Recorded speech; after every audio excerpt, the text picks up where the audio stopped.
Sports with Garrett Brown. To get things started with a little Grand Valley rivalry matchup, Grand Junction and Fruita Monument. These two typically aren't terribly fond of one another, regardless of the sport. We're going to check in on these two facing off on the soccer pitch, where the Tigers of Grand Junction were putting their undefeated record on the line, and that record included a 3-1 win over the Wildcats earlier this month. But Fruita would love nothing more than to be the first to author a Tiger loss this season. Defense definitely defined the first half of this matchup, with neither team really able to create ample opportunities on offense or really possess the ball for long periods of time. Good attempt here by Junction's Jacob Gordon, but the Cats' keeper, Carter Hopkins, is going to be able to corral it.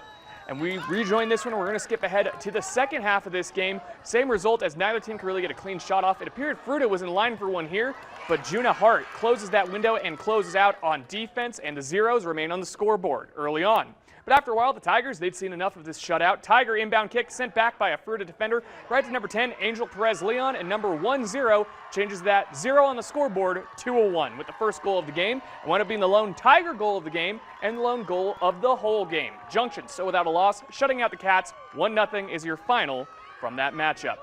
Speaking of unbeaten teams, the perfect season is still on the table for the Montrose Redhawks volleyball team. The Hawks record their 4th sweep in a row, this time against the Central Warriors, to improve to 16-0 this season, headed into a Thursday matchup with the Palisade Bulldogs.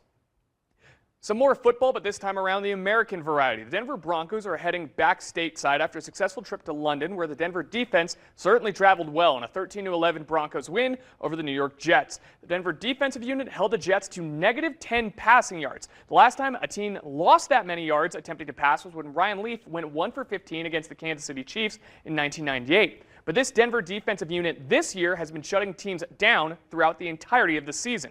Taking a look at where Denver ranks at this point of the season compared to the rest of the NFL, they are number 2 in least yards per game allowed, trailing only the Atlanta Falcons.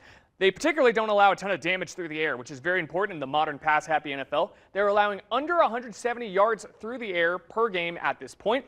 They're still in the top 10 in the league in shutting down the run, and they're averaging 89 yards a game allowed on the ground.